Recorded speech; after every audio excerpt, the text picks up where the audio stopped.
એ જે મેસેજ છે, આરબીઆઈ એ મેસેજ આપવા માંગે છે કે અમે લોકો લોંગ ટર્મમાં ઇન્ટરેસ્ટ રેટ ઘટાડીશું, વધારીશું નહીં. જે ટેમ્પરરી મેઝર્સ છે તે ડોલરને અત્યારે કંટ્રોલ કરવા માટે છે.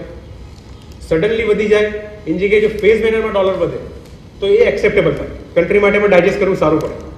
એટલે ટેમ્પરરી મેઝર્સ છે એ બધા પાછા રિવર્સ થશે. That is RBI message. અને એ જ અમે લોકો પણ બિલીવ કરીએ છીએ કે આ બધા મેઝર્સ ટેમ્પરરી છે અને એ બધા પાછા રિવર્સલ થશે અને ઇકોનોમી પાછી ઉપર આવશે. હવે અત્યારે શું કરવું જોઈએ? તો વી બિલીવ કે આ રીતની ઓપોર્ચ્યુનિટી બહુ રેર હોય છે. આ ઓપોર્ચ્યુનિટી હાયર યુઝ લોક કરવા માટે હોય છે, કેપિટલ એપ્રિશિએશન માટે હોય છે. એટલે અત્યારે this is time to invest, even in equities, even in debt. મેં જે તમને પાસ્ટમાં બતાવ્યું 2000ની સાલમાં, તે વખત પછી જે ઇન્ટરેસ્ટ રેટ ઘટ્યા હતા તે કોઈએ પ્રેસિડેન્ટ નહોતું કર્યું. તમે 2000માં જે સિચ્યુએશન હતી, ટેક બબલ પછીનો ટાઈમ હતો, તે વખતે કોઈ પણ એવું નહોતું કે ઇકોનોમી આટલી વધશે કે ઇન્ટરેસ્ટ રેટ આટલા નીચે જશે. સિદ્ધાર્થે પણ જે વસ્તુ કીધી, સિચ્યુએશન બદલાતા ટાઈમ નથી લાગતો. પ્રોપર લીડર આવે કાં તો પ્રોપર પોલિસી મેકર્સ આવે અને થોડા ડિસિઝન લેવાય તો સિચ્યુએશન કમ્પ્લીટલી ડિફરન્ટ હશે.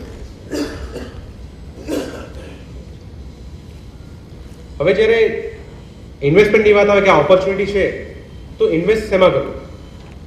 તો ડેટમાં normally it is very tough કે આપણે કયું સિલેક્ટ કરીએ. ઇક્વિટીમાં તમે ઘણા બધા જાણો છો કે આ સ્ટોક પિક થઈ શકે, લાર્જ કેપ થઈ શકે, મિડ કેપ થઈ શકે. ડેટમાં શું પિક કરવું? Traditionally we are aware of bank FDs, non convertible debentures, NCDs, bonds.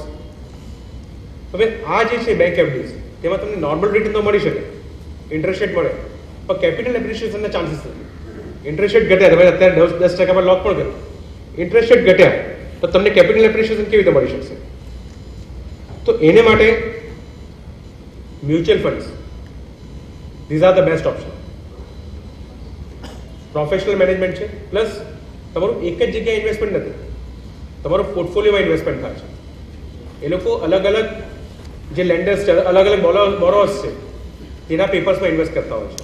Plus suppose તમે બેંકમાં ઇન્વેસ્ટ કર્યું કાં તો કોઈ એનસીડીમાં ઇન્વેસ્ટ કર્યું, તેથી તેમાં તમે સિક્યુરિટીઝો લો છો. ઘણા અનસિક્યોર્ડ નોન કન્વર્ટેબલ ડિબેન્ચર્સ આવે છે. તો એ બધા જે તમારી પાસે કોઈ સિક્યુરિટી નથી, કંઈ પ્રોબ્લેમ આવે તો કોઈ તમે સિક્યોર્ડ નથી. જ્યારે મ્યુચ્યુઅલ ફંડ્સ એ જે લેન્ડિંગ કરે છે તે વખતે 200 ટાઈમ્સ 300 ટાઈમ્સ એ લોકો પાસેની સિક્યુરિટી લેતા હોય છે. તો દેટ વે ફાર બેટર પોઝિશનમાં હોય છે કે જે એ ડેટ કવર કરી શકે. પ્લસ ઇમ્પોર્ટન્ટ પોઈન્ટ, એ ટેક્સ એફિશિયન્ટ પણ છે કે જેના મ્યુચ્યુઅલ ફંડના યુનિટ્સ ઓલવેઝ 1 યરની ઉપર હોય તો લોંગ ટર્મ કેપિટલ ગેઇન લાગતો હોય છે, અને 1 યરની નીચે હોય તો ડિવિડન્ડ ઓપ્શનમાં ડિવિડન્ડ ડિસ્ટ્રીબ્યુશન ટેક્સ લાગતો હોય છે, which is far better, far tax efficient than normal traditional instruments. Let's see how it is. મેં એક એક્ઝામ્પલ એ કર્યો છે કે તમે બેંકમાં ડિપોઝિટ મૂકો છો, 1 મંથની ડિપોઝિટ અને 3 મંથની ડિપોઝિટ.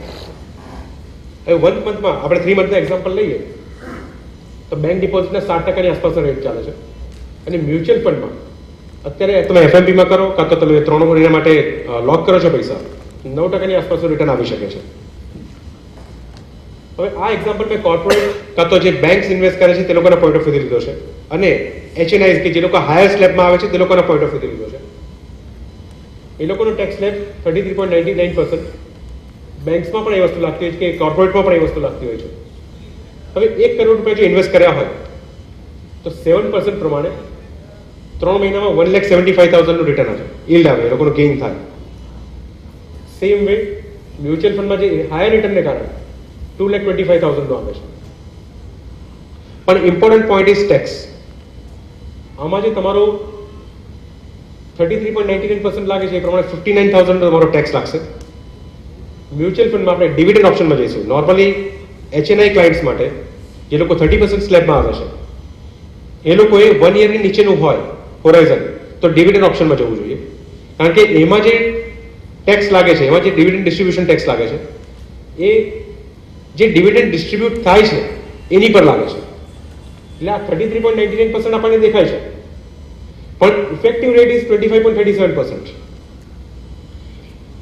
તમે જે તમારો ગેઇન છે 2,25,000 બે પાર્ટ પડશે, એમાંથી એક પાર્ટ ડિવિડન્ડ હશે ને એક પાર્ટ તમારો ડિવિડન્ડ ડિસ્ટ્રીબ્યુશન ટેક્સ છે.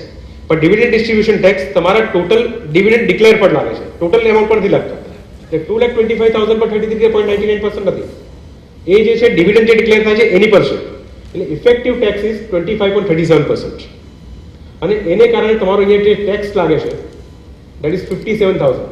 તમારો અહીંયા હાયર ગેઇન આવે છે, છતાં ટેક્સ આના કરતાં ઓછો છે. અને નેટ તમારું જે ગેઇન છે એ 1,67,000 વર્સિસ બેંક એફડીમાં 1,15,000. તમારો નેટ ગેઇન જે મ્યુચ્યુઅલ ફંડમાં રોકવાથી 52,400. આ શોર્ટ ટર્મ એટલે 1 યરની નીચેના જે ડિપોઝિટ તમે મૂકો છો તેની માટેનું કેલ્ક્યુલેશન છે. હવે આપણે લોંગ ટર્મ દેટ ઇઝ 1 યરની ઉપરની જે એફડીઝ હોય છે તેનું કેલ્ક્યુલેશનનું કમ્પેરિઝન સમજીએ. તેમાં મેં બે સિનારીઓ લીધા છે.